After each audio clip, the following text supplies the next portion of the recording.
Subvirtió el mundo del arte una y otra vez. No es posible soslayar a Picasso, puesto que sus logros son descomunales. Su lienzo era su diario.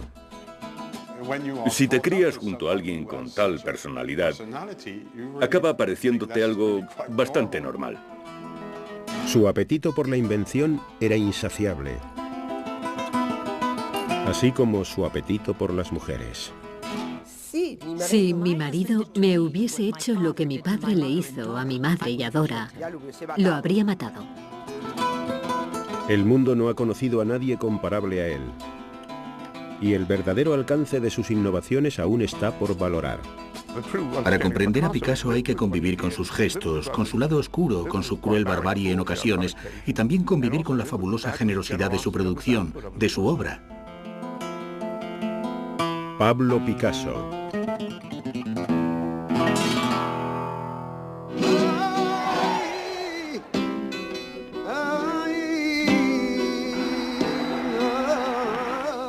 Pese a que residió en Francia durante casi toda su vida, en muchos aspectos Pablo Picasso jamás estuvo ausente de España. Su arte y su alma conservaron una profunda raigambre en la cultura decimonónica de su patria.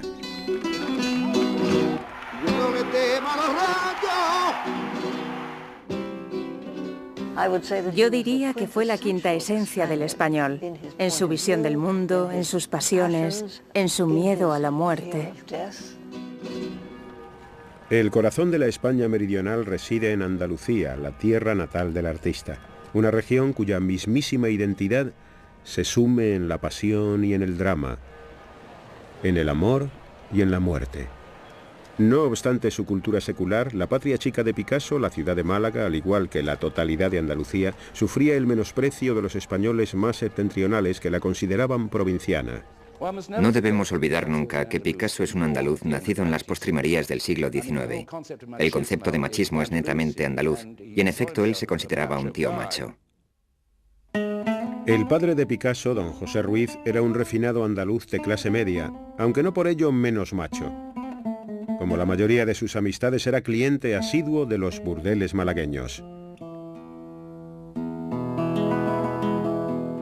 La madre de Pablo, doña María Picasso, contaba 23 años cuando José le hizo proposiciones matrimoniales, pero en poco tiempo asumió el papel de estricta matriarca española.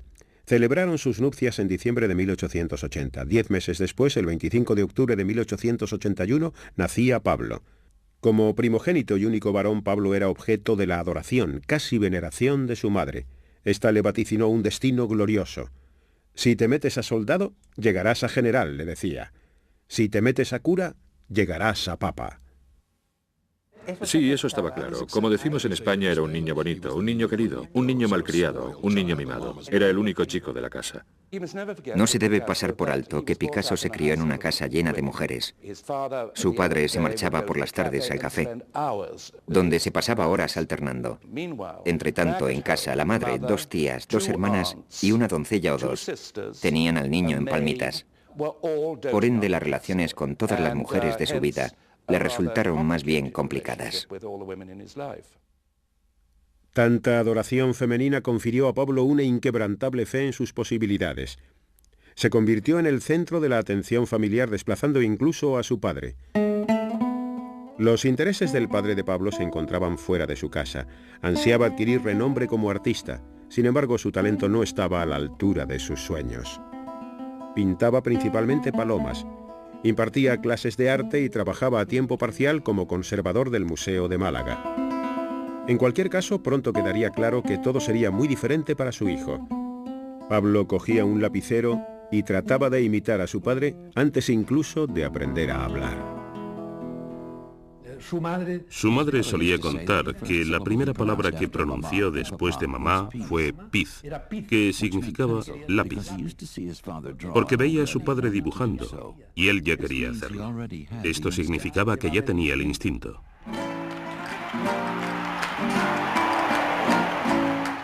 Amén del dibujo, lo que más fascinaba a Pablo eran las corridas de toros. Se trataba de una pasión típicamente andaluza en su poética de la muerte.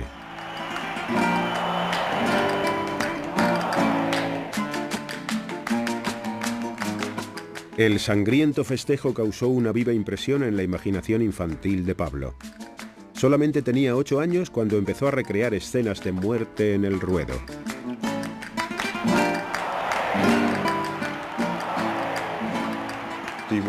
Se le inculcó desde niño el amor por la tauromaquia.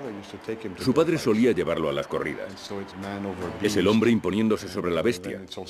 También un baile, una maravillosa danza nupcial entre el hombre y el animal que conduce irremediablemente a la muerte.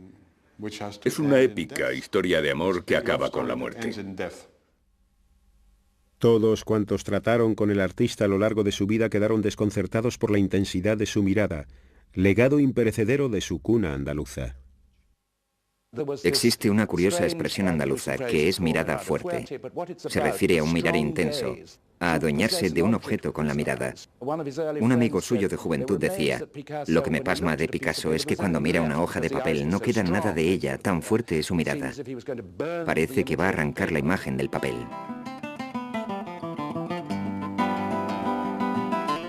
Pablo era un niño obsesionado. No quería hacer más que dibujar. En cuanto ponía sus ojos sobre una hoja de papel, veía cosas en las que nadie más reparaba. Incluso las lecciones de aritmética le abrían puertas a un mundo de imágenes. Existe la famosa anécdota de que veía en el 7 una nariz boca abajo. Así que ¿cómo iba a empezar a manejarse con los números si para él estaban tan vivos? Cada 7 era un tipo de nariz distinto. De ese modo recordaba a diferentes personas. Su imaginación volaba. Pablo quedaría eternamente en deuda con su padre por haberle enseñado a dibujar de niño. Pero a medida que su hijo crecía, don José empezó a encarar el hecho de que sus expectativas como pintor estaban condenadas al fracaso. Buena parte de la ambición de Picasso y del amor propio que lo impelía a convertirse en el pintor más grande del mundo provenía de su necesidad de exorcizar el atroz fracaso paterno. Este es el trasfondo, el germen de la resolución de Picasso de llegar a ser mejor dibujante que nadie, de ser el mejor pintor del mundo. A los 13 años, Pablo comenzó a pintar al óleo. Retrataba a su madre, a sus hermanas y tías y a su amado aunque desconsolado padre. El primer retrato que Picasso realizó de su padre lo muestra bastante deprimido. Desde un principio sus retratos son muy psicológicos, aunque enormemente agudos. Su primera experiencia amorosa le llegó a los 13 años. Se enamoró de una chica llamada Ángeles Méndez y los sentimientos que ésta despertó inflamaron su creatividad. En su cuaderno de bocetos la representó como un ángel flanqueado por cupidos. El erotismo siempre ha ido de la mano de la obra de Picasso. Cuando conoció a aquella chica, su obra se vio influida por sus sentimientos eróticos. Pienso que su genialidad quedó demostrada ya en 1893 o 1894. Su enamoramiento de Ángeles fue desatado, pero la inspiración que desencadenó fue mucho más que un capricho de adolescencia. En sus obras, tales como este retrato de una niña mendiga de la localidad, empezaba a dar muestras de la profundidad emotiva que se convertiría en el distintivo de su genio. En 1895, el padre de Picasso obtuvo un empleo en Barcelona, la urbe más cosmopolita de España. La mudanza desarraigaría al joven y cándido Pablo de la milenaria cultura meridional para trasplantarlo repentinamente en el mundo moderno.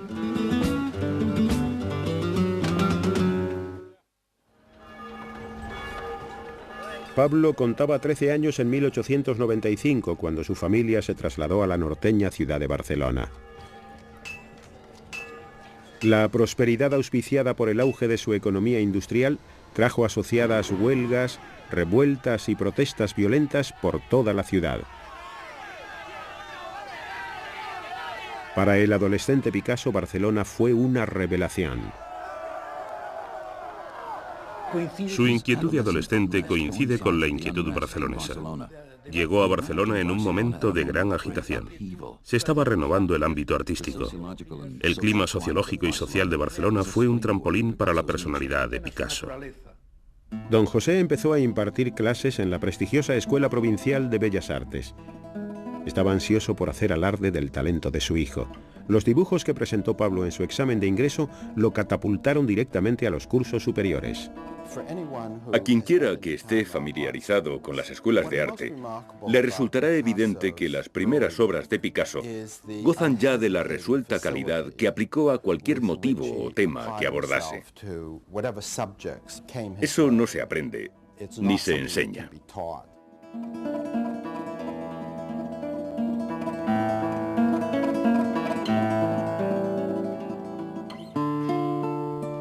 El talento de Picasso dejaba estupefactos a sus condiscípulos mayores y más sofisticados. Tras las clases, estos iniciaron a Pablo en las tertulias de café donde se reunían escritores y artistas. Las conversaciones políticas en Barcelona comenzaban a derivar hacia el anarquismo. Los sácratas vindicaban la abolición de toda clase de gobierno. Inspirados por este ideario, los artistas progresistas clamaban contra el arte tradicionalista y propugnaban la demolición del statu quo. Sus audaces ideas dejaron anonadado al joven artista. Sus compañeros asimismo encauzaron su atención hacia un aspecto más tradicional, si bien menos distinguido de Barcelona: el barrio chino. Las escenas carnales causaron honda impresión en Picasso y fueron motivo de inspiración para su arte de por vida. En Barcelona tienen el barrio chino. Yo lo visité en una ocasión antes de la Segunda Guerra Mundial. Creo que no había cambiado nada en 50 años. Las mujeres se ponían allí, en el estrado, incitando con la mirada a los clientes, que fumaban como chimeneas. El humo se elevaba como la bruma matutina sobre aquellos tipos que miraban a las putas y las remiraban y las volvían a mirar. Aún recuerdo aquel burdel. No te atrevías a llevarte a una de las chicas. Es decir, Dios mío, aquello era como un desfile de enfermedades venéreas, escalera arriba y abajo. En España hay un viejo chascarrillo que dice que los españoles pasan la mañana del domingo en misa, la tarde en los toros y la noche en el lupanar. Por ello no sorprende que por la misma época en que recibía su adoctrinamiento sexual, también estuviese aprendiendo a pintar motivos piadosos, como por ejemplo este óleo de 1897 titulado Ciencia y Caridad. Ciencia y Caridad es una pintura ideada por el padre de Picasso. Él aspiraba a que su hijo se ganase la vida pintando grandes lienzos para colgar en los salones, que se vendían por un buen dinero. Es una obra fascinante por sus pequeños detalles. Por ejemplo, la forma en que las gotas de pintura caen desde la ventana. Hay manchas marrones en la pared. Es la clase de cosas que Picasso hará mucho después. Es decir, hay, diríamos, tempranos destellos de genialidad en esta tela. Como quiera que el inmenso talento de Pablo resultaba cada vez más evidente, don José decidió que lo conveniente era una academia más distinguida, en esta ocasión en la auténtica capital española del arte, Madrid. De modo que, por vez primera y a sus 16 años, Pablo vivía independientemente. Por fin pudo encararse a las obras maestras de Goya, Velázquez y el Greco.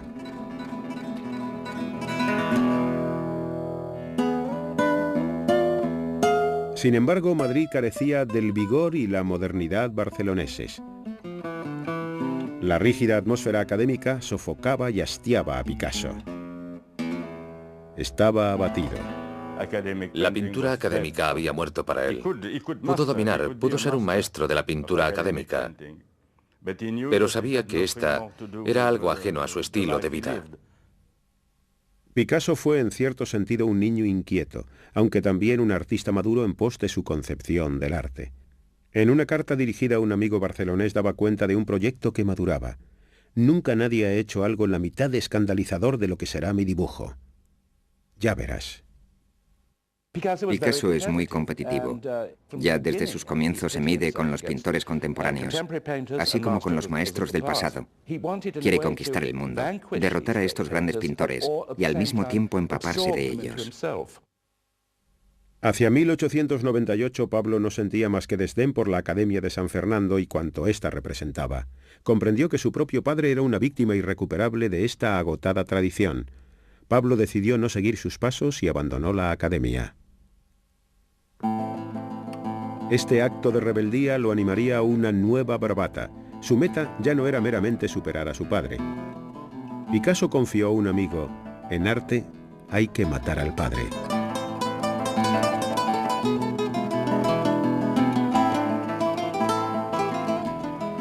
Pablo, ahora con 17 años y desafiante como nunca, regresó a su hogar barcelonés. Para pagar el alquiler realizaba trabajos comerciales, carteles para el carnaval e ilustraciones para revistas.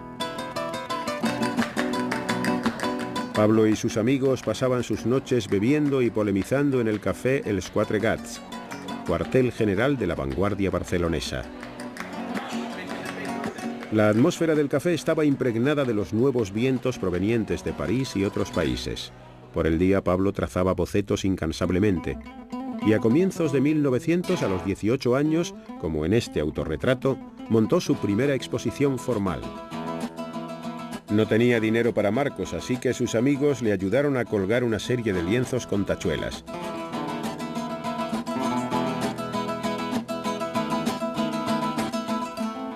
Acudieron los críticos. No obstante, sus reseñas fueron severas. Uno de ellos tachó a Picasso de irregular y descuidado. Mas pronto recibiría el aplauso de la crítica.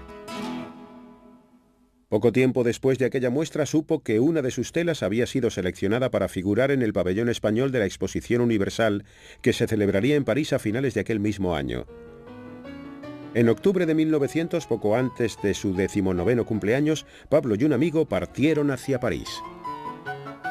Miles de personas contemplarían su obra y, por si fuera poco, se disponía a saludar al nuevo siglo en la ciudad más moderna de Europa.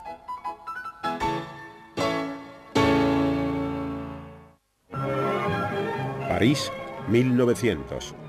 A la sombra de la estructura artificial más alta de la Tierra, gentes procedentes de todo el planeta se congregaron para asomarse al próximo siglo en la Exposición Universal. Y fue aquel octubre, poco antes de cumplir los 19, cuando Picasso contempló por vez primera la ciudad de la luz. Pablo estaba prácticamente sin un céntimo, pero su compañero Carles Casagemas disponía de dinero y contactos.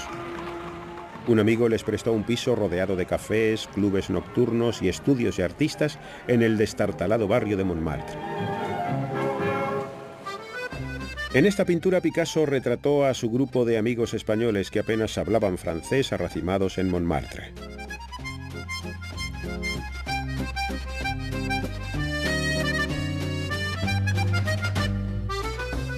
París distaba un mundo de la retraída sociedad andaluza. Picasso se deleitaba en la concupiscencia sin ambajes que albergaba la ciudad. Sin embargo, era consciente de la condescendencia de los parisinos para con los españoles. No solo era un español en París, y el acento español es objeto del desprecio de la gente refinada que habla el francés con cierta prestancia, sobre todo de los franceses. Y no solo era español, como decía, sino que además provenía de Málaga, y los propios españoles desprecian a los malagueños. Los miran por encima del hombro como si fuesen españoles de segunda.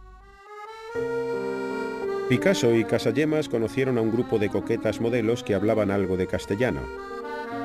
Ambos se emparejaron con sendas chicas. Aquí Picasso se retrató junto a su novia Odette, Casagemas y la chica que le había robado el corazón, Germaine. Para celebrar el 19º cumpleaños de Picasso fueron todos a ver su pintura en la exposición. La contribución de Picasso, sobre cuya tela después pintaría otro cuadro, podía ser lo último en Barcelona, mas en París apenas destacaba. Fue una experiencia humillante, pero Picasso lo consideró un reto. Galería tras galería, todas estaban repletas de obras de los pintores franceses más punteros. Por primera vez tuvo ocasión de contemplar los luminosos tonos de los impresionistas. Monet, Renoir, Degas, todos ellos pugnando por saltar del marco. Estaba deslumbrado. También lo conmovió la intimidad y la emoción de las obras de sus predecesores. Delacroix, Daumier, Manet. Las exquisitas líneas y la sensualidad de Dominique Ingres causaron una duradera impresión en Picasso.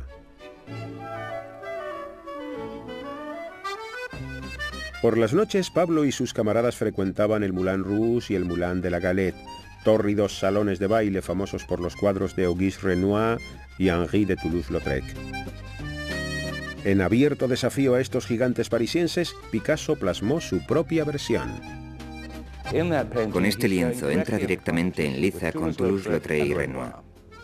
Ambos pintaron el Moulin de la Galette y ambos habían realizado enormes y espectaculares cuadros del salón abarrotado con las bailarinas, el cancán y todas esas cosas. Creo que Picasso ya a esta edad se mide con los grandes maestros contemporáneos. Uno de los coleccionistas más vanguardistas de Francia adquirió la obra inmediatamente. A los pocos días de su llegada ya había vendido 3 pasteles. Esto lo alentó. Si su obra seguía vendiéndose bien, podría residir permanentemente en París. Pero por el momento Picasso y su amigo regresaron a España.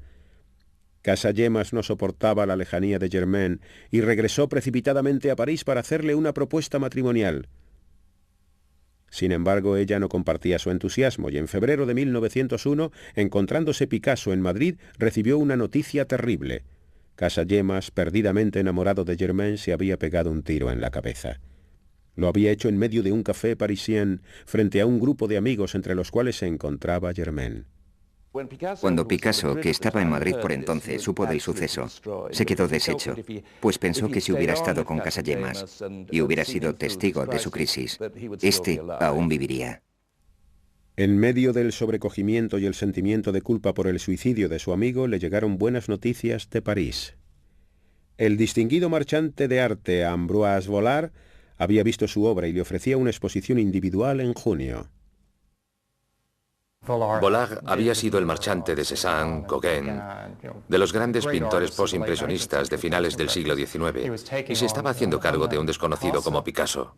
Picasso regresó a París y se alojó en el estudio de Casagemas, puesto que el alquiler ya estaba pagado. Solo restaba un mes para la muestra y no tenía suficientes obras para completar la serie. Pasó aquellos 30 días trabajando a un ritmo frenético. Había días que terminaba hasta 3 pinturas.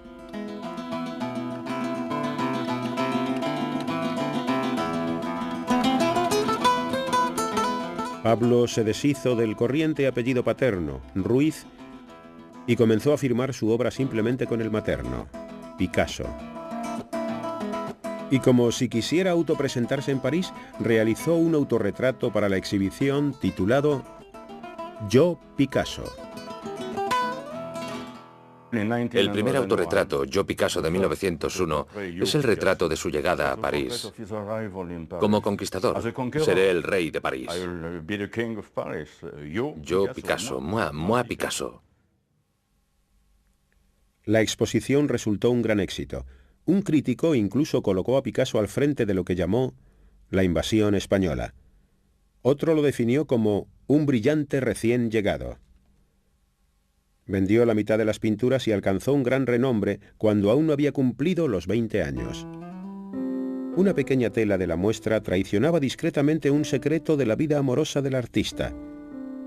Lo dedicó a Germaine, la mujer cuya indiferencia condujera a su amigo Casagemas al suicidio.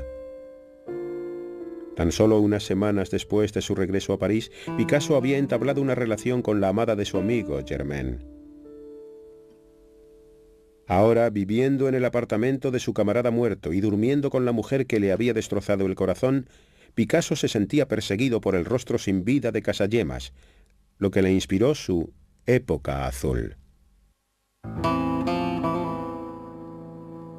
Pasados unos meses, realiza 3 pinturas con el tema de la cabeza de Casagemas, con el orificio de la bala. Una de ellas muy al estilo de Van Gogh, con rayos de pintura que se proyectan desde el lienzo.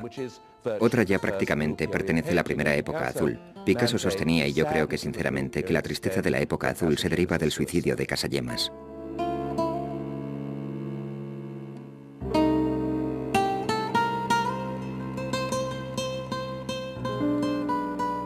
Picasso estaba profundamente deprimido. De nuevo estaba en la ruina. Había gastado todos los beneficios obtenidos por las ventas en la galería de Vollard, y los coleccionistas consideraban las pinturas azules demasiado lúgubres. Su sueño de conquistar París parecía ahora una derrota. Durante la época azul, cuando retrata a una mujer solitaria, es porque se siente triste y solo. Se identifica con este mundo marginal, pero está reflejando a sí mismo su fuero interno. Con 20 años, Picasso se enfrentaba a un futuro incierto.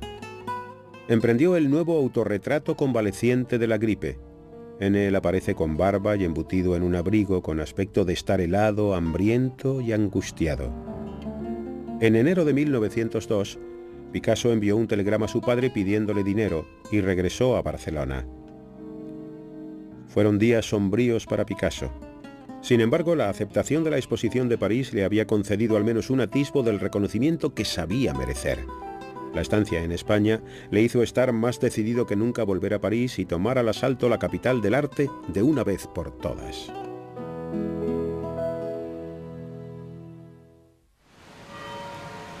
A comienzos del siglo XX, París era la capital suprema del arte mundial. En la ciudad estaba a punto de estallar una revolución artística, y las ideas vanguardistas se cocían en el bohemio distrito de Montmartre.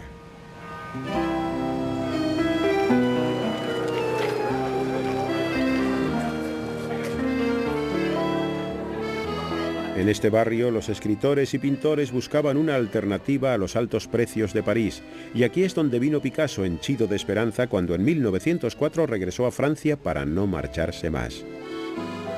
Picasso aún hablaba bastante mal el francés, lo que le valía las mofas de los parisinos, y a Picasso no le gustaba ser blanco de las burlas. Imagíneselo, ahí está con su 1,60 m, cetrino, su francés es abominable. La ira de la sociedad cae sobre él. Por un lado, él piensa que es extraordinario. Él sabe que es extraordinario, tiene la absoluta certeza. Tenía una destreza manual pasmosa. Podía dibujar cualquier cosa en cualquier momento. Y saber que está dotado de tal genialidad y al mismo tiempo sufrir el menosprecio de la sociedad, aunque fuera solo en cierta medida. Este hombre llevaba un volcán en su interior. Picasso era bajito, pero de constitución fuerte, así que su presencia física era tremendamente impactante y poseía un fortísimo magnetismo animal. Lo primero en que te fijabas, por supuesto, era en sus extraordinarios ojos, que eran de una intensidad absolutamente hipnótica. En las calles de Montmartre, Picasso se fijó en una voluptuosa beldad morena. Un día a su paso él le arrojó un gatito. Ella se rió. Su nombre era Fernand Olivier y trabajaba como modelo de artistas. Picasso la invitó a su estudio. Se hicieron amantes y en el plazo de un año ella se mudó al estudio de Pablo. Picasso estaba embelesado con la sensual Fernand, pero intensamente posesivo como era y aún poseído por el machismo español, tenía la sensación de que no era merecedora de confianza. La sociedad andaluza era de lo más anticuada en cuanto al trato a las mujeres. Picasso dijo a una vez, me gustaría que te vistieras de negro, que te cubrieras de pies a cabeza para que los hombres no pudieran poseerte con sus ojos. Para impedir que Fernand abandonase el estudio, Picasso le quitaba los zapatos, en ocasiones la dejaba encerrada. Sin embargo, Fernand soportaba la voluble personalidad de Picasso. Declaró que pese a que sus ataques de celos la asustaban, otras veces se comportaba tierna, amable y amorosamente.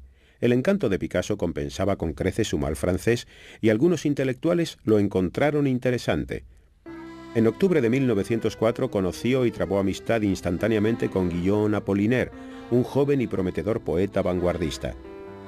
El cosmopolita Apollinaire y el tosco Picasso compartían el amor por el circo y en cuanto podían permitírselo acudían al afamado Circo Medrano. Otras veces recorrían las calles buscando compañías ambulantes que actuaban por la voluntad. Enseguida, los mismísimos acróbatas, arlequines y tañedores de organillo que poblaban la poesía de Apollinaire hicieron su aparición en las pinturas de Pablo Picasso. Veía la vida a través del prisma del circo, el cómico ambulante, el vagabundeo por la vida como una especie de paisaje desértico. Y este símbolo del circo y del arlequín era muy propio del cambio de siglo. Picasso era español, un extranjero en París. Todos los emigrantes están un poco perdidos, un poco melancólicos.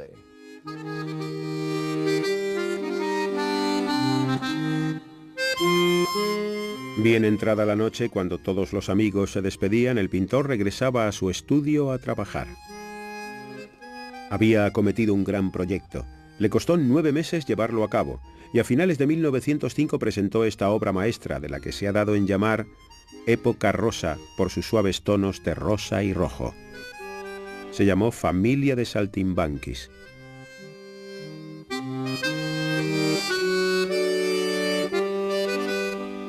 Aunque Picasso desconfiaba de los marchantes, sabía que no podía prescindir de ellos. Sin embargo, prefería que sus amigos le encontrasen compradores para sus lienzos. Un amigo lo puso en contacto con Gertrude Stein y su hermano Leo, unos ricos estadounidenses de cuyas paredes ya colgaban varias obras de Paul Cézanne y Henri Matisse. Leo y Gertrude Stein fueron de crucial importancia para Picasso, Matisse y un sinfín de grandes artistas del siglo XX. Estaban deseosos de comprar pinturas a precios razonables en un momento en que nadie más lo hacía.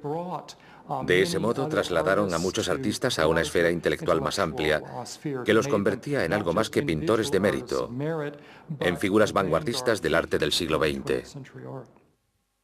En poco tiempo los Stein poseían 7 Picassos y empezaron a pagarle un estipendio regular a cuenta de otros trabajos.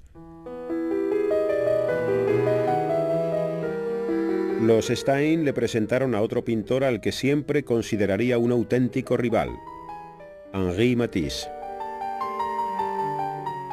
Aquel mismo año, en Salón de Otoño, los radiantes colores de las pinturas de Matisse dieron que hablar al mundo del arte.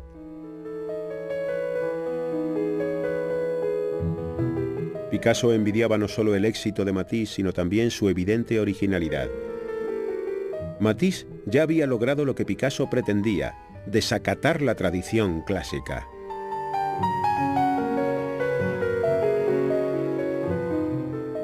Esta tela, La alegría de vivir, realizada en 1906, coronó los logros de Matisse.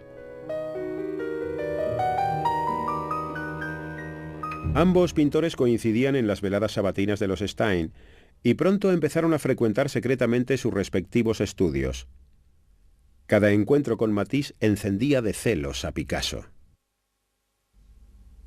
Matisse siempre ha estado ahí, y cada vez es más y más grande. Y Matisse es mayor que él. Matisse sabe estar, goza de aceptación social. Es capaz de hablar inteligentemente sobre pintura durante horas en el salón, mientras que Picasso prácticamente gruñía en francés. Y ahora todo el mundo dice que Matisse es el mejor pintor de París, y Picasso está lívido, absolutamente lívido. Así que decidí acallar este coro de alabanzas a Matisse, superándolo. Matisse era considerado más vanguardista que Picasso por entonces. Acuérdense, Picasso estaba en su época rosa. Su material era maravilloso. Era lírico, era elocuente, era elegante. Era delicado. Y Matisse estaba rompiendo muchos moldes, de modo que Picasso se dijo: tengo una concepción más salvaje, más loca, más impactante y más inquietante que la de Matisse. En marzo de 1907 Picasso compró 2 antiguas tallas españolas. Posteriormente declararía que ejercían una influencia mística sobre él. Picasso sentía despertarse su espíritu en su interior, cual si se tratara de un mensaje procedente de la antigüedad, y éste fuera capaz de dar nueva forma a su arte. Se aisló en su estudio. Tenía una idea para un cuadro, algo que nadie había hecho jamás. Sabía que sorprendería y confiaba en demostrar que él y no Matisse era el más grande, el pintor más radical de París. En 1906 las pinturas rosas de Picasso habían empezado a venderse bien y por primera vez tenía algún dinero en el bolsillo.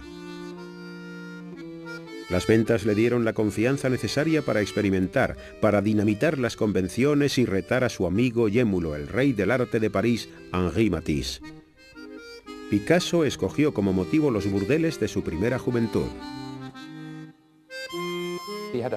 Tenía que ponerse a trabajar y obtener algo verdaderamente sorprendente, realmente progresista, auténticamente iconoclasta, algo que hiciese picadillo a Matisse, de modo que se recluyó.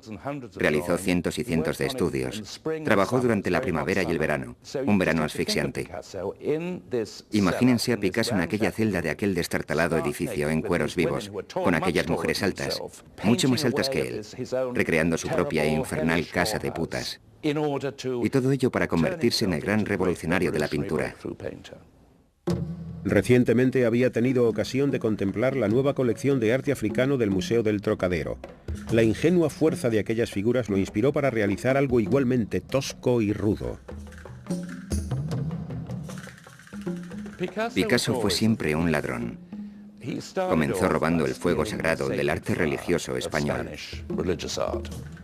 Después pasó por la fase íbera. También se inspiró en la primitiva escultura neolítica española. De repente recurre al arte tribal. Se considera un chamán. Así que, como un chamán, Picasso conjuró a estos antiguos espíritus. Distorsionó los rostros, estilizó las líneas y torturó las formas.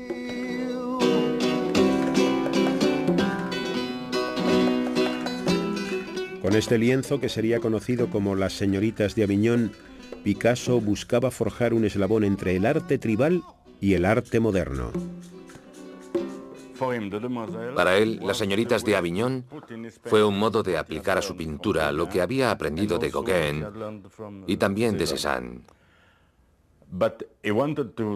Pero quería realizar una pintura primitiva, que al tiempo fuese una obra que combatiese lo que él consideraba la civilización, la vida. Y por ello la concibió como una escena de prostíbulo. Picasso vertió en la obra sus experiencias personales, desde los lupanares de Barcelona hasta su inestable relación con Fernand, creando así una suerte de primitivo icono del terror que las mujeres causan a los hombres. Picasso consideraba que las mujeres se encontraban más cerca de los secretos del universo que los hombres y eran inmensamente peligrosas. Creo que las mujeres le provocaban intensas reacciones. Las adoraba y también las detestaba. Picasso bromeaba con que Fernand era una de las prostitutas de la escena burdelesca. Tras 5 años idolatrándola, había empezado a menospreciarla. Por vez primera, Picasso emplea el lienzo para expresar su desprecio por la mujer que había en su vida. Yo me aventuraría a afirmar que tenía una profunda relación con las mujeres. Por ende, si atacaba a una mujer, se ponía en contra de todas las mujeres. Picasso jamás esperó que el conservador público francés comprendiese Las señoritas de Aviñón. Estaba seguro, no obstante, de que sus amistades, los pintores y poetas de vanguardia, lo apreciarían. Sin embargo, uno tras otro acudieron para guardar un horrorizado silencio ante el lienzo. Ni siquiera sus amigos artistas lo comprendieron. Obviamente, resultaba muy distinto de lo que la gente consideraba hermoso, deseable, comprensible. Hoy día, resulta difícil explicar cuán extraordinariamente diferente era a todo lo anterior, puesto que estamos acostumbrados a ver reproducciones. Pero por aquel entonces creo que fue algo completamente inaprensible. Su colega André Derain vaticinó que su humillación sería tan desmesurada que lo conduciría al suicidio, que el cadáver de Picasso sería hallado colgando tras el cuadro. Aun su más leal patrón, Leo Stein, consideró la pintura un horrible revoltijo. Picasso se vio marginado por sus camaradas. Él quiso romper moldes, es cierto, pero no quiso provocar el escándalo. Picasso había creado la obra más innovadora desde el Renacimiento italiano. Sin embargo, y por el momento, dejó la obra en dique seco. Tendrían que pasar 10 años hasta que volviera a sacar el lienzo a la luz. Mas no todos echaron en saco roto el decisivo avance de Picasso. A finales de 1907, Georges Braque era un devoto seguidor de Matisse, pero al contemplar la nueva obra de Picasso, hizo defección.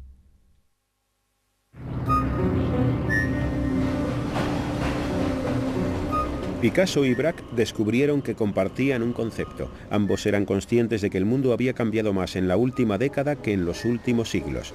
La vida de la nueva era estaba mecanizada, industrializada, psicoanalizada. El cine reemplazaba al teatro y la fotografía amenazaba con condenar a gran parte de la pintura a la obsolescencia. Picasso y Braque estaban haciendo trizas las antiguas reglas de la pintura, fragmentando literalmente la imagen tradicional. Comenzaron con los paisajes. Este es de Braque. Este otro de Picasso. Juntos encontraron el modo de romper el principio de la perspectiva que había regido la pintura desde el Renacimiento, según el cual los objetos se pierden de vista en la distancia. En lugar de ello, sus figuras saltaban a la superficie. Demostraron que a través del ojo humano, que revolotea de objeto en objeto, el mundo es un lugar fragmentario, compuesto por reflexiones vislumbradas, fragmentos lumínicos y superficies irregulares. Juntos, Picasso y Braque estaban inventando el cubismo. Su colaboración con Braque es, desde luego, el acontecimiento más significativo de toda su carrera. El cubismo fue el punto culminante de la originalidad de Picasso y transformó toda la pintura del siglo XX. La cooperación con Braque prosperaba, pero su relación con Fernand se agriaba. Habían comenzado a pelearse constantemente y ella llamaba a Picasso niño precoz. En 1911 ella empezó a verse con otro hombre y pidió a su amiga Eva Guel que vigilase a Pablo. Pero Eva traicionó a Fernand. Ella y Picasso emprendieron su propia aventura. En cuestión de meses, él y Fernand rompieron y Eva pasó a ser la nueva mujer en la vida del pintor. Eva, una chica delicada y con clase, cuidó bien de Picasso. A sus 30 años creía haber encontrado el amor de su vida, la chica con la que quería casarse.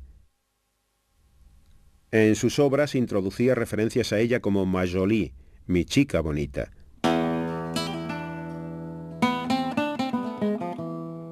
Eva inspiró un aluvión de pinturas cubistas. En esta, la representó como una guitarra. Picasso se puso a jugar con unos recortables de guitarras que había hecho Braque, lo que le dio la idea de llevar el cubismo a la tercera dimensión. En 1912 Picasso realizó una escultura, la guitarra, que de nuevo destruía las convenciones. A Picasso no le gustaba demasiado el bronce. Lo consideraba demasiado rico, aburrido y burgués. Así que prefería hacer esculturas a base de chatarra. Es decir, para mí es el mejor escultor del siglo XX, puesto que revolucionó la concepción que la gente tenía de la escultura. Una vez más, su nueva obra resultaba demasiado revolucionaria para el mercado del arte, por el momento. Sin embargo, sus pinturas azules ya habían cautivado a los coleccionistas y los precios de sus cuadros de la época rosa habían empezado a dispararse. Picasso tenía 32 años a comienzos de 1914, cuando su óleo sobre lienzo de 9 años antes, Familia de Saltimbanquis, fue adjudicado en más de 12.000 francos, más que doblando la cotización de las obras de Gauguin y Van Gogh en aquella misma subasta. Picasso advirtió que este elevado remate era muy beneficioso para alcanzar un mayor reconocimiento.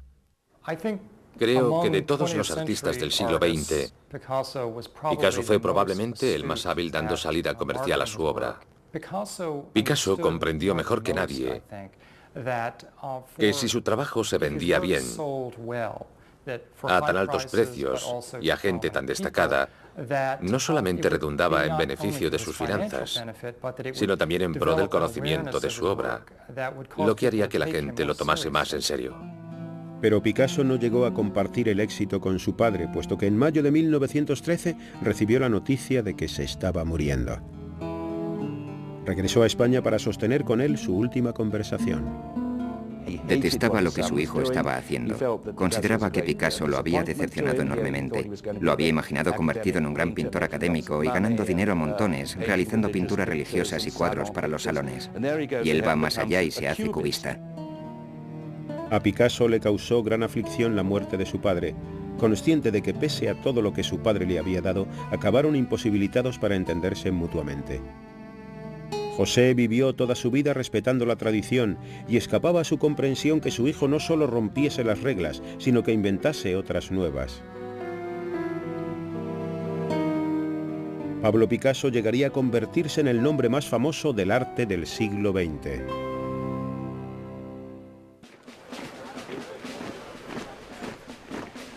En julio de 1914, Alemania declaró la guerra a Francia y el espíritu de París, la ciudad de la luz, se tornó oscuro. Los colegas más afectos a Picasso, Georges Braque y André Derain, se alistaron de buen grado, al igual que su amigo el poeta Guillaume Apollinaire. Picasso decepcionó a muchos al no presentarse como voluntario. Puesto que España era neutral, Picasso no tenía por qué luchar en la Primera Guerra Mundial. Pero como vivió en París durante gran parte de la guerra, lo pasó mal. Había mujeres que entregaban plumas blancas a los jóvenes que iban sin uniforme. Fue objeto de muchísimos abusos por esta causa. Poco después del estallido del conflicto, durante el verano de 1914, la amante de Picasso, Eva Guel, cayó gravemente enferma y tuvo que ser hospitalizada. Recorría andando todo París a diario para visitarla. Vio con alarma cuán rápidamente empeoraba. Escribió a Gertrude Stein: «Mi vida es un infierno». Eva falleció el 14 de diciembre de 1915, víctima del cáncer. En su siguiente carta a Gertrude escribió: «Mi pobre Eva ha muerto. Esto me ha causado un gran pesar y sé que la echarás de menos. Fue siempre muy buena conmigo». El profundo dolor y la trágica atmósfera de un París en guerra estuvieron a punto de sepultar al artista. Pero pronto hallaría un modo de evasión. Hacia finales de 1915 conoció al poeta Jean Cocteau, quien describió la presencia de Picasso como una carga eléctrica. Cocteau solicitó su colaboración en el diseño de la coreografía y el vestuario de un ballet en Roma. En febrero de 1917, Picasso se reunió con Cocteau y el ballet ruso en Roma. Roma era otra cosa. Se encontraba a muchos kilómetros del frente. Era lujuriosa, era sofisticada. Conoció a mucha gente extraordinaria. Jamás había visto algo semejante. Esta fue su iniciación en la vida social elegante y también en el mundo del ballet. Picasso estaba jubiloso. Le encantaba estar rodeado de gráciles y jóvenes bailarinas. Una de ellas en particular llamó su atención, una joven bailarina rusa llamada Olga Koglova. El artista quedó prendado de la espigada belleza y unos meses después le hizo proposiciones matrimoniales. Se casaron el 12 de julio de 1918 en la iglesia rusa de París. Mas incluso mientras pronunciaba los votos, Picasso aún albergaba sus dudas. Este matrimonio fue en cierto modo extraño, porque desde el principio hubo problemas. Creo que él se había dado cuenta de que no se llevarían bien, incluso antes de casarse con ella. El tren de vida de Olga era lujoso y aristocrático, y Picasso se complacía de su nuevo estatus social. Abandonó los cafés bohemios, empezó a pasar las tardes con Olga en la ópera o en fiestas de disfraces. Comenzó a vestir de etiqueta por primera vez en su vida. No verás a Picasso llevando corbata negra en fotos anteriores a la Primera Guerra Mundial. Y aquel fue el punto de inflexión. Cada vez que una nueva mujer entraba en la vida de Picasso, su arte viraba radicalmente. Cuando estaba con Fernand, pintó su innovadora obra maestra Las señoritas de Avignon. En la época de Eva inventó el cubismo. Ahora, con Olga como musa, Picasso dejó a un lado las refracciones cubistas y abrazó de nuevo el clasicismo, como en este sorprendentemente ortodoxo retrato. Olga se parecía notablemente a algunas de las mujeres retratadas por Ingres. El contorno del rostro, el conjunto de cualidades de su ser y aquella especie de tendencia neoclásica en el arte se puso en boga en Europa. Para Picasso fue simplemente una innovación más. El modo en que el pintor malagueño revisitó a los clásicos consistió en reinventarlos. De nuevo buceó en el pasado para crear un nuevo estilo radicalmente moderno.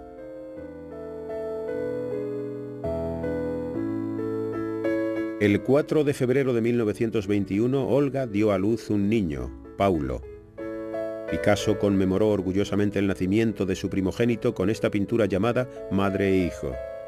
Sin embargo, para el siempre inquieto Picasso, la vida hogareña y el boato de clase alta de Olga empezaron a perder su encanto. Durante un tiempo lo sobrellevó. Después ya no pudo soportarlo más. Acabó absolutamente harto de las aspiraciones de Olga.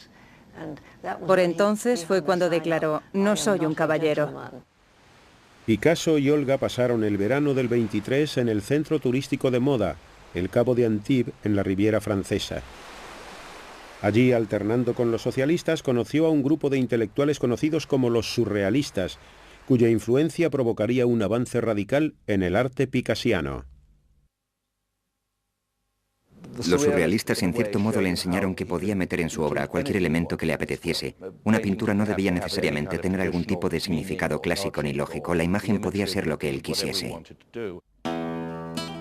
El surrealismo dio alas a la imaginación de Picasso en su vertiente más escandalosa. Nuevamente navegaba por aguas absolutamente incógnitas. Sus tempestuosas emociones, provocadas por el deterioro de sus relaciones con Olga, condicionaron el talante violento y tortuoso de sus nuevas creaciones, preñadas de imágenes de ira y de agonía. Cuando todo empezó a ir mal, ella se transformó súbitamente en un monstruo, la persona más horrible, en la mujer más terrible que puedas imaginar. Picasso anhelaba evadirse de su matrimonio. En 1927, en la entrada de unos grandes almacenes parisienses, se fijó en una chica rubia, sensual y atlética. Se acercó a ella, le tomó el brazo y dijo: «Soy Picasso, tú y yo haremos grandes cosas juntos». Marie-Thérèse Walter tenía 17 años. En menos de una semana, Picasso la convenció para que engañase a su madre y pasara las tardes con él. Era una nueva vida dentro de su propia vida. Pero lo mantuvo en absoluto secreto, puesto que ella era, ¿cómo se dice?, menor de edad.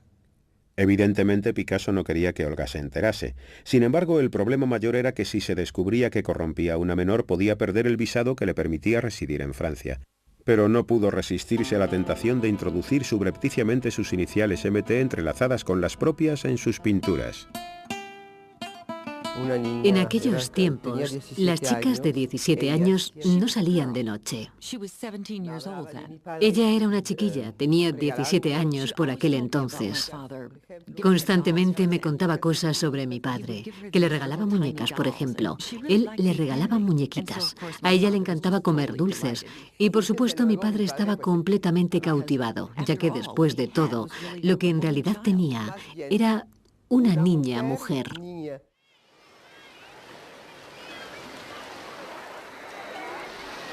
En 1928, Pablo veraneó con Olga por última vez en la costa atlántica, en Dinard. Picasso llevó a Marie-Thérèse y la alojó en una vecina pensión infantil. Los retratos de Marie-Thérèse eran las obras más abiertamente eróticas que había pintado hasta la fecha. Las representaciones de María Teresa son generalmente las de una mujer pasiva, curvilínea, de aspecto dócil. Parece carecer de voluntad y de mente. Los miembros están manipulados de forma que en ocasiones los senos parecen testículos y los rostros órganos genitales. Practica una reconstrucción del cuerpo enormemente fantástica a base de dobles y triples imágenes. Realizó un sinnúmero de estudios de la plácida y voluptuosa Marie-Thérèse durmiendo, entre ellos esta tela titulada El sueño. No sé si habrá reparado en que la cabeza está rodeada por algo parecido a, ¿cómo se dice?, un órgano masculino. Está circundada por un órgano masculino. Se pueden ver los pechos de mi madre. Mi padre siempre estaba hablando de los senos de mi madre.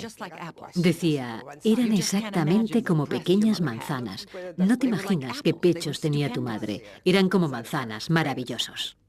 Picasso recurrió a la lujuria que lo embargaba y creó una visión de sí mismo encarnando al minotauro de la mitología griega, mitad hombre, mitad bestia, tremebundo, violando y devorando a una chiquilla inocente. Picasso mantuvo la aventura oculta durante 8 años, pero en 1935 se desvaneció el secreto cuando Olga descubrió que Marie-Thérèse estaba embarazada de Pablo. Enfurecida, se mudó a un hotel llevándose consigo a Paulo. Estaba desolada. Sin embargo, Picasso llenó sus redes en las aguas revueltas. En esta época crearía sus más desgarradoras obras de arte.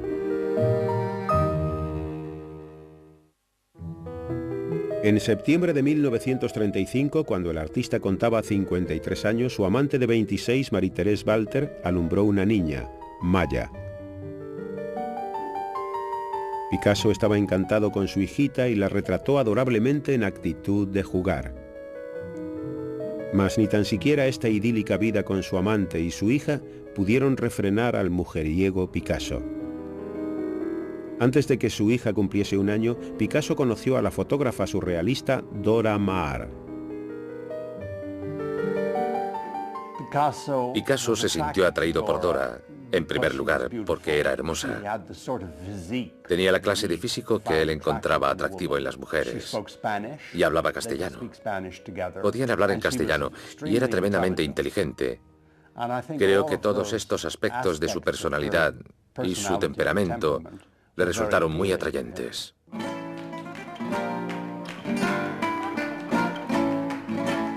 Ahora Picasso tenía una esposa y un hijo legítimo, y una amante y una hija. Dora se convirtió en su segunda amante. Picasso no parecía estar demasiado azorado por el complicado enredo. Más bien parecía alimentar no solo su ego, sino también su arte. Quizá mi padre tuvo tantas mujeres para avanzar artísticamente, para transformar su arte y a sí mismo. La cuestión es que sacó todo cuanto pudo de cada una de ellas. Esto es, sus sentimientos. Era capaz de traducirlos a sus lienzos. Picasso disfrutaba de las diferencias entre Dora y Marie-Thérèse. Física y mentalmente eran diametralmente opuestas, sin embargo compartían su amor por él. Para Picasso eran las dos caras de una moneda. A menudo se veía con ambas el mismo día e incluso las retrataba en el mismo escenario sentadas en la misma pose. Obligó a ambas a aceptar compartirlo, y las dos quedaron abatidas y al borde de la desesperación. Picasso convirtió la angustia de estas mujeres en arte. Apodó a Dora La Llorona e inmortalizó sus lágrimas en su serie Mujer llorando. Los retratos de Dora son extraordinarios. Era una mujer hermosa, y por el modo en que la trató, su representación es intensamente horrenda. No obstante, existe en ella una extraordinaria comprensión del lado más sombrío del alma humana. Un día de 1937, las dos atormentadas mitades de su vida sentimental se hallaron frente a frente. Ante la mirada de Picasso, Marie-Thérèse se encaró a Dora. Le dijo que dejase a Picasso en paz, que ella, Marie-Thérèse, tenía una hija suya y era su amante legítima. Imagínese enterarse de repente de que el hombre con el que te acuestas todas las noches, por las tardes se acuesta con otra mujer. Si mi marido me hubiese hecho lo que mi padre le hizo a mi madre y a Dora, lo habría asesinado. Picasso posteriormente declaró: «No me interesaba tomar una opción, estaba satisfecho con la situación». Lo único a lo que Picasso podía ser fiel era a su arte. Pero en 1937 obtuvo inspiración de un suceso ajeno a su propia vida. España estaba dividida por una cruenta guerra civil. El general Francisco Franco comandaba una rebelión contra el gobierno democrático con el afán de sustituirlo por una dictadura fascista, aliado con los nazis alemanes.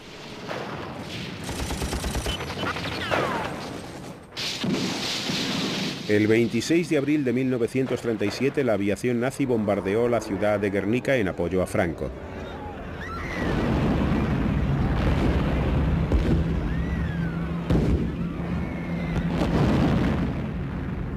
Las imágenes de la carnicería horrorizaron al mundo.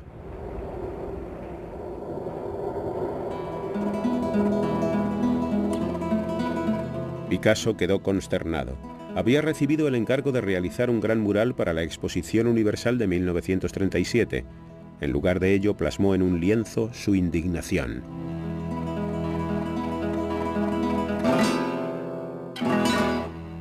Pintó madres con sus hijos pequeños muertos, la matanza de los soldados, la masacre de los vecinos de la ciudad. Declaró: «Estoy expresando el horror que me causa la casta militar que actualmente sume a España en un océano de miseria y muerte».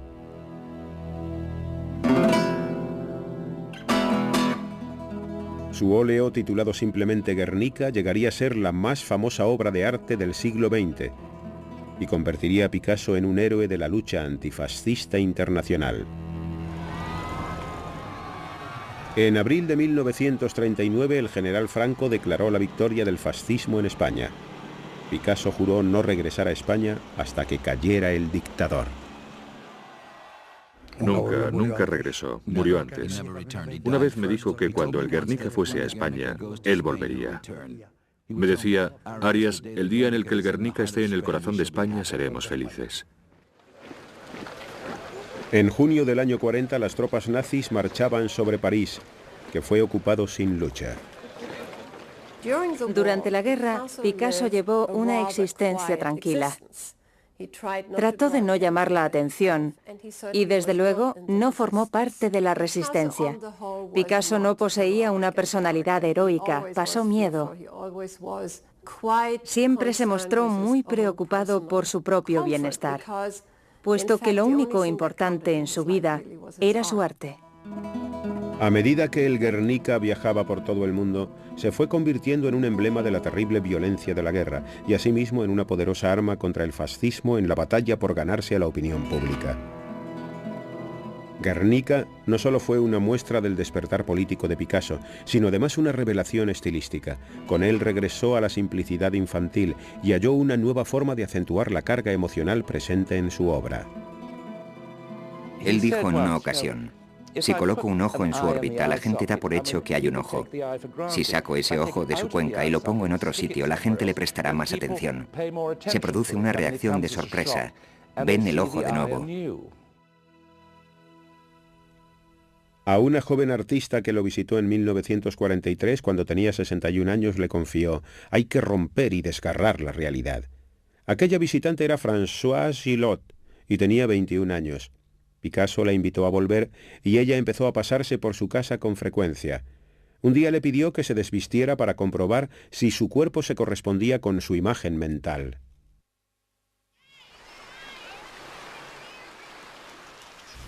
Me dejé caer en sus brazos mientras él me explicaba sus puntos de vista, y yo sentía que aquello era el comienzo de algo maravilloso en el genuino sentido de la palabra.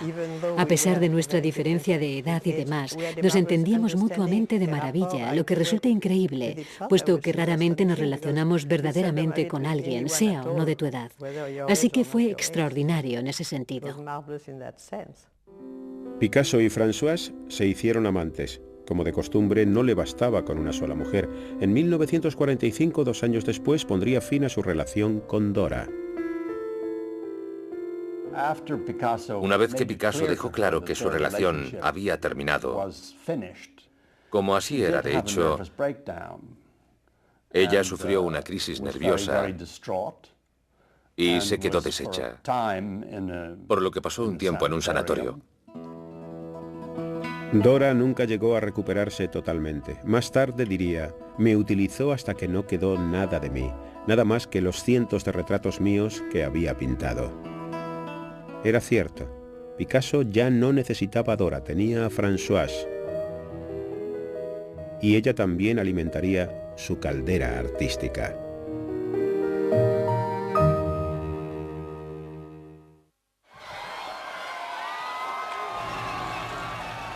El 25 de agosto de 1944 los aliados liberaron París tras los crueles años de ocupación alemana.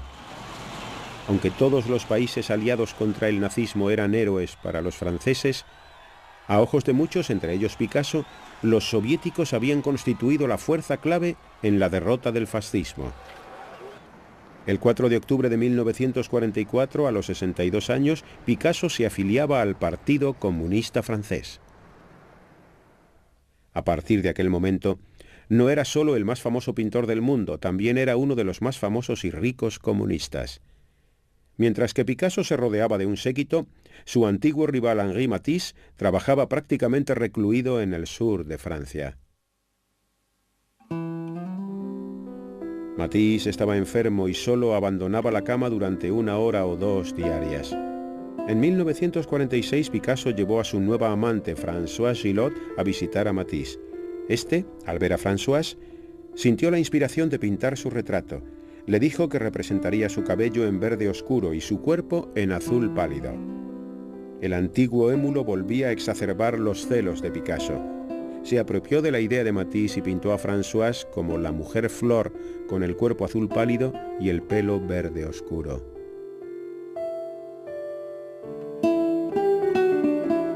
Otra vez, una nueva mujer en su vida transforma completamente su arte.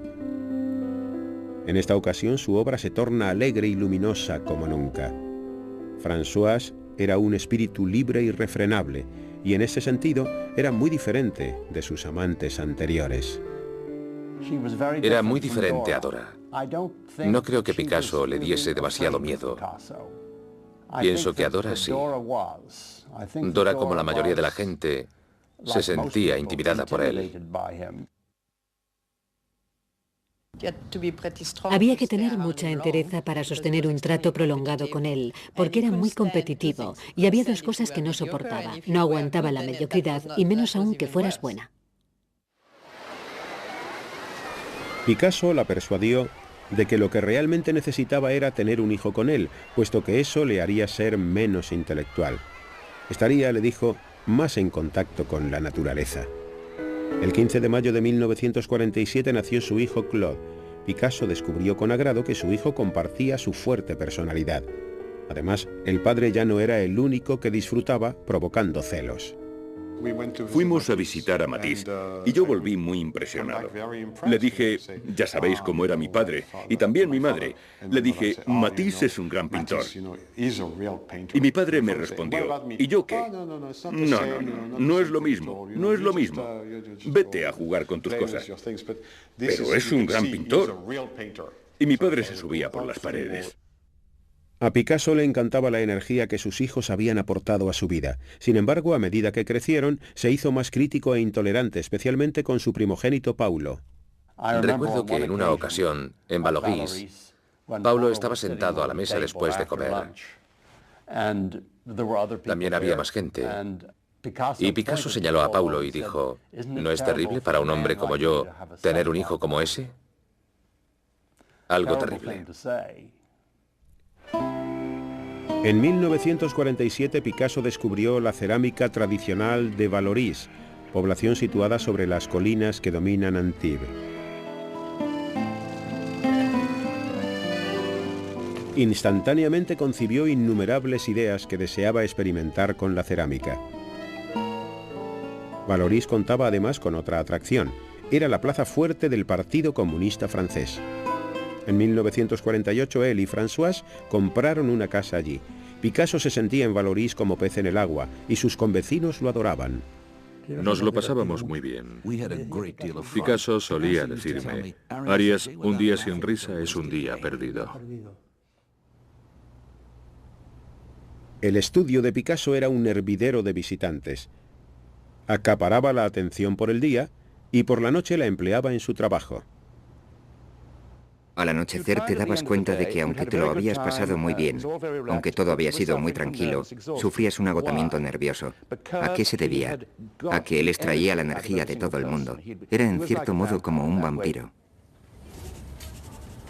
Picasso era por entonces una superestrella internacional, una celebridad tal que no tenía parangón con ningún otro pintor de la historia.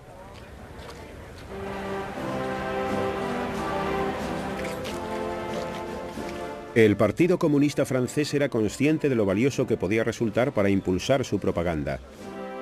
En enero de 1949 creó el símbolo del movimiento pacifista internacional en esta litografía, la paloma. I am in England, he said, for the second time for the Peace Congress, and I hope for success for this magnificent cause. Picasso detestaba viajar, pero en 1948 tomó por primera vez un avión para asistir a varios congresos pacifistas promovidos por los comunistas. Al año siguiente, en 1949, nació el segundo hijo de Pablo y Françoise. La niña recibió el nombre de Paloma. Puesto que Picasso estaba cada vez más atareado, Françoise debió hacerse cargo tras el telón de todas las responsabilidades. Mantenía el estudio y cuidaba de sus hijos. Picasso atraía constantemente a nuevos admiradores. Pero si intimaban con él, indefectiblemente acababan conociendo a su otro yo, y así le sucedió a Françoise. Podía ser la persona más encantadora del mundo, o cómo habría podido cautivar a tantísima gente. Así que su trato era arrebatador. Cuando te tenía completamente a su merced, empezaba a comportarse de un modo desagradable de vez en cuando, no tan desagradable como cruel. El carácter de Picasso, próximo a los 70 años, no daba muestras de endulzarse con la edad. Antes bien, al contrario. En el verano de 1951, 2 años después de nacer Paloma, emprendió una breve aventura con una joven llamada Geneviève Laporte, de tan solo 23 años. Françoise supo de su nuevo lío y comunicó a Picasso que lo abandonaba. Una gran parte del ser del pintor estaba enraizada en la España decimonónica, donde tenía su cuna, por lo que deseaba conservar a ambas mujeres según su costumbre, pero Françoise se negó en redondo. Él no creía que pudiera abandonarlo, porque decía, nadie deja a un hombre como yo. Le dije, espera y verás. Por supuesto, cuando me marché, se puso completamente furioso y estuvo en guerra declarada conmigo mientras vivía. En septiembre de 1953, Françoise cogió a sus hijos y se marchó para no volver. Era la primera vez que una mujer dejaba a Picasso. Estaba aturdido y no soportaba haber sido abandonado, con el fantasma de Françoise rondando por la casa. De un modo característico trató de borrarla de su entorno con este lienzo de 1953. Creo que psicológicamente es muy interesante, pues muestra a mi madre cerniéndose sobre Paloma y yo. Y yo estoy escribiendo o dibujando algo en una hoja en blanco, que es el futuro. Y la madre está encima de sus hijos, como si se preocupara por el porvenir. Data más o menos de cuando mi madre lo dejó. Nos fuimos todos, y posiblemente se preguntaba qué le deparaba el futuro. Al final de su vida, Picasso estaba muy aislado, puesto que él mismo se lo había buscado, por así decir. Tenía una faceta autodestructiva, porque en ocasiones era destructivo, es decir, que destruía a los demás, pero acabó destruyéndose a sí mismo.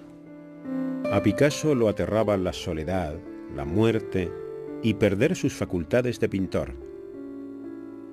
Pero abandonarse a uno solo de estos terrores era más de lo que su colosal ego podía permitirse. Continuó trabajando con una intensidad tal que habría agotado a cualquiera con la mitad de sus años.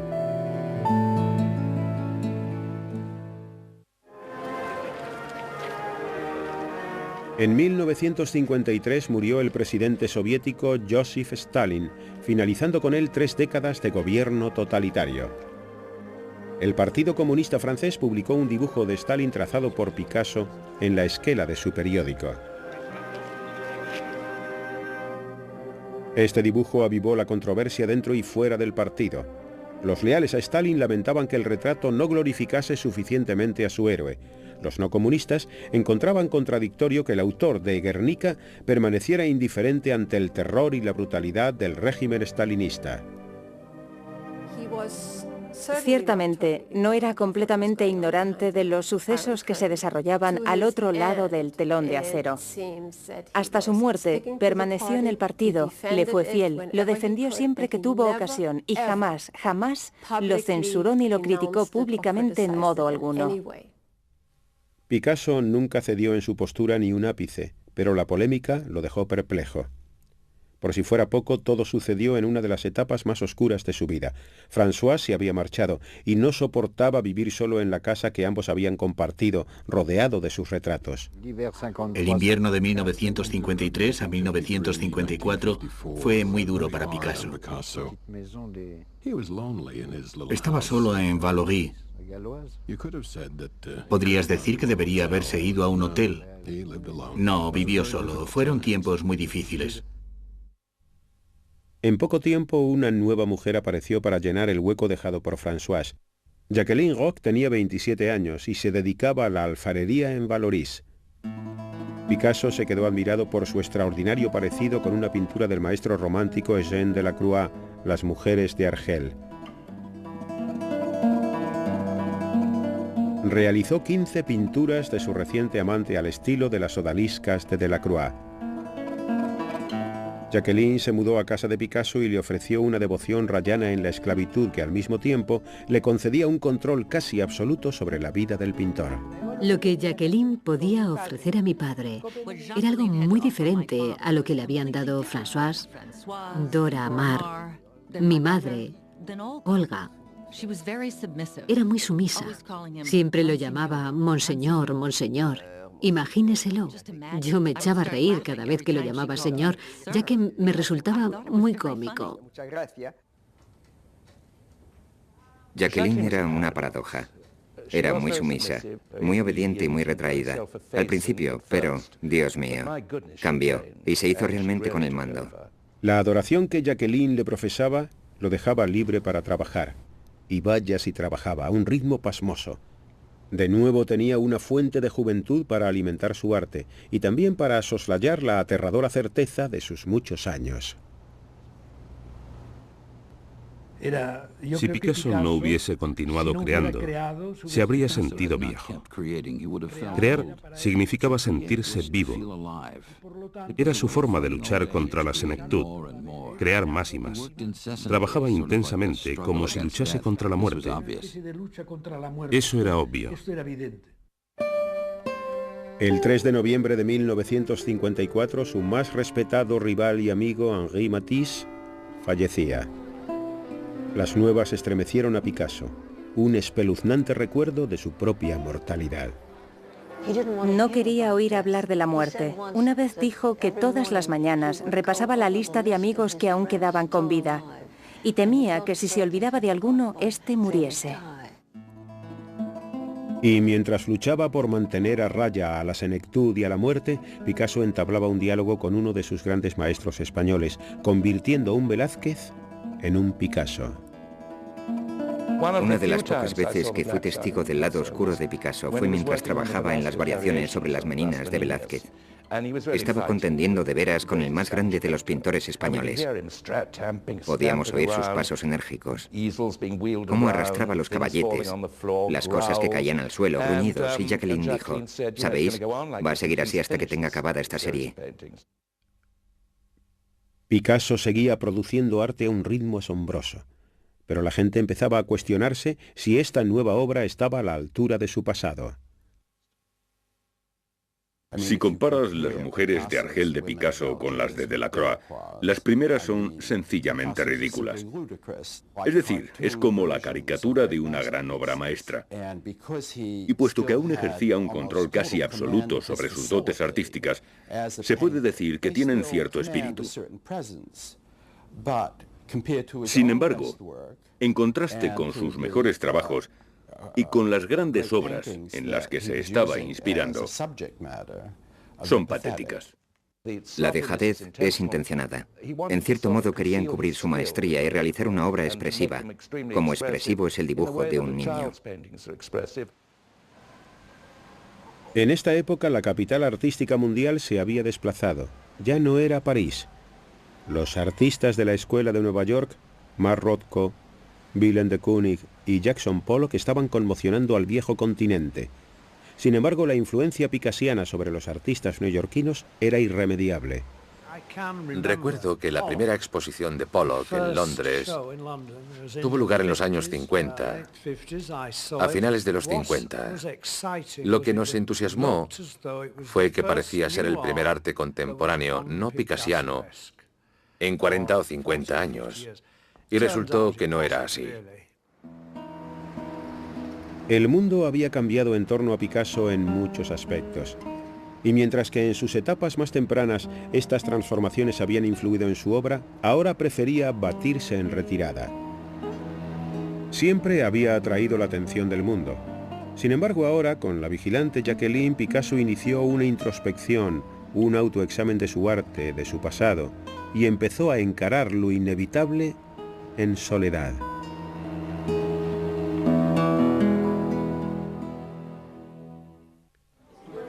El 2 de marzo de 1961, a la edad de 79 años, Picasso pronunció los votos del matrimonio por segunda vez.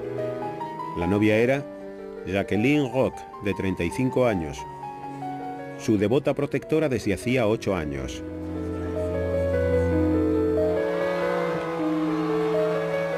El pintor era una leyenda viva, pero incluso con 80 años le aterraba dormirse en los laureles. Continuó innovando. Inventó una técnica completamente nueva para realizar estas esculturas con planchas metálicas y otro método asimismo original en el ámbito de la litografía. Jacqueline mantenía a Picasso enclaustrado. Con el tiempo, renegó incluso de sus propios hijos. Prácticamente de la noche a la mañana. No había explicación posible, así que hasta la fecha no sabemos exactamente qué ocurrió. Hay que tener en cuenta que ya era un hombre de edad muy avanzada.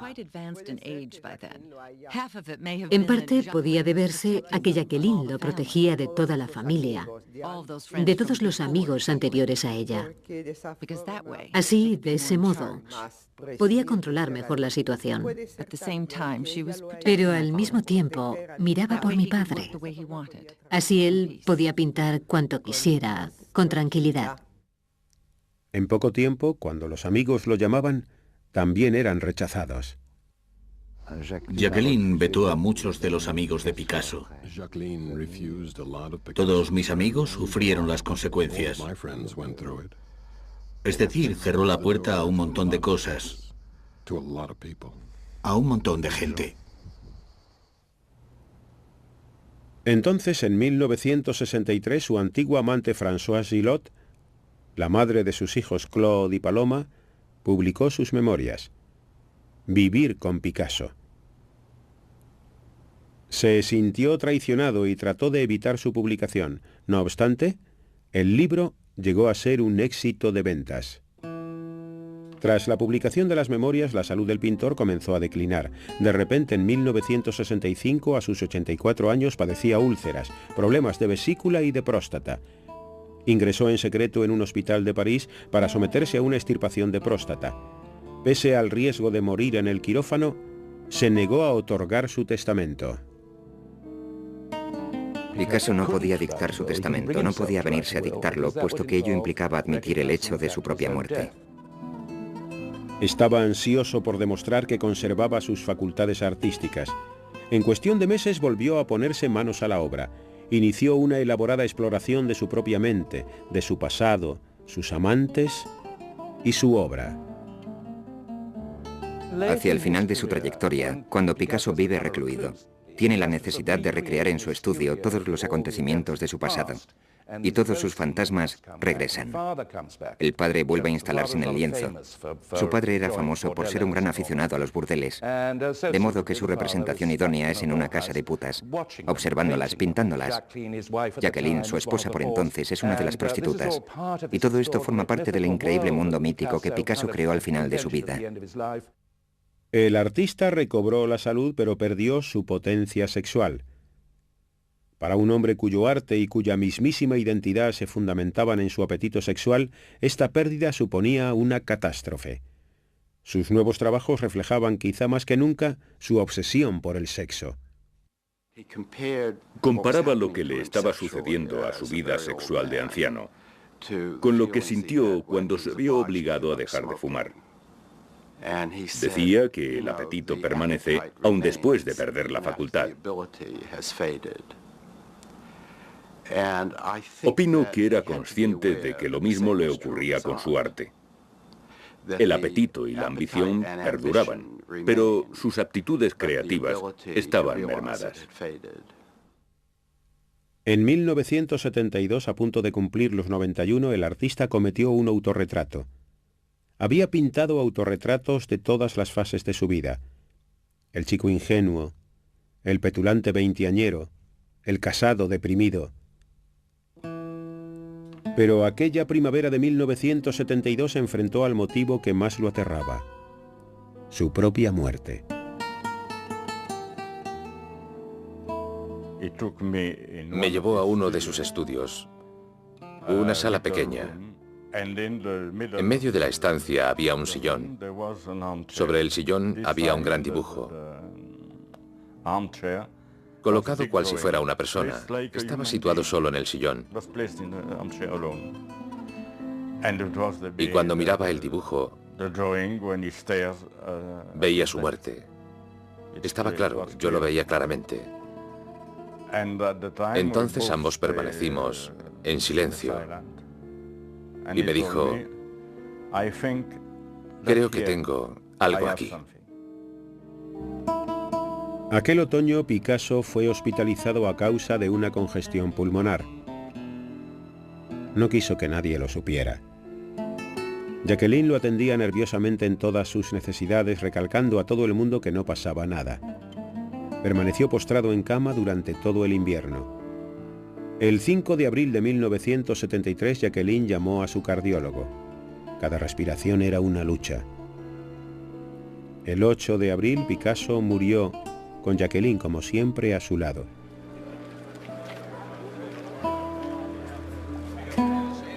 Su hijo Paulo asistió a la inhumación, así como un puñado de amigos. Sin embargo, el resto de la familia no fue admitido. El día del funeral estaba nevando. Nos echaron, ya que por supuesto Jacqueline había dicho no y Pablo había dicho no, así que no nos dejaron entrar.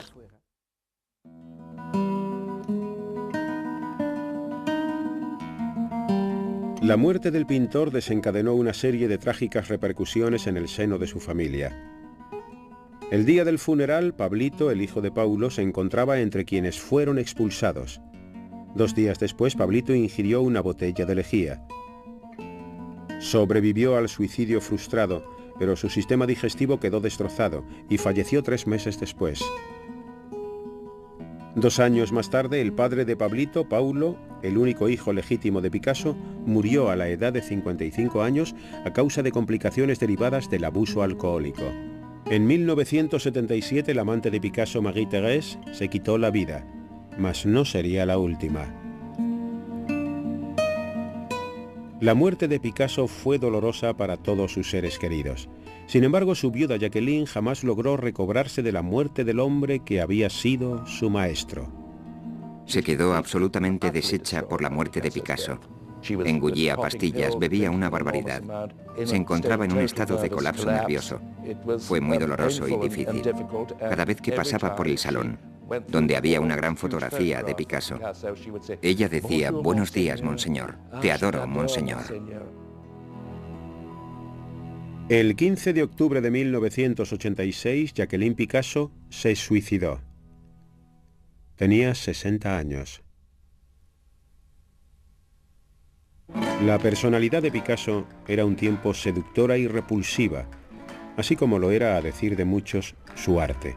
Se entabla una dialéctica entre lo horrendo y lo hermoso en la obra y en la vida de Pablo Picasso. Los vínculos entre su existencia y su arte seguirán siendo materia de especulaciones para las generaciones venideras. Si quieres examinar el carácter de Picasso, se revela como un hombre bastante corriente, con un montón de vetas malignas. Si observas su obra, es uno de los 2 o 3 artistas más grandes que en el mundo han sido. Me quedo con eso. Dadme al gran artista y yo lidiaré con todo lo demás.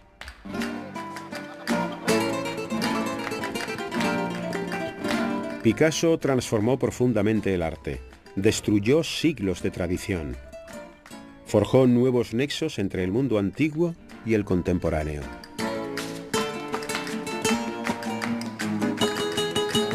Nos legó un colosal corpus artístico que plasma todas las desgarradoras contradicciones de la vida moderna. El arte del siglo XX será siempre recordado por los nuevos y radicales caminos que Pablo Picasso nos enseñó a ver. Creo que a muchos les encantaría que Picasso desapareciese, puesto que aún domina la escena, pero no creo que llegue a desaparecer jamás porque sus logros son descomunales. Aún hoy, mucha gente no comprende los senderos que abrió, las posibilidades.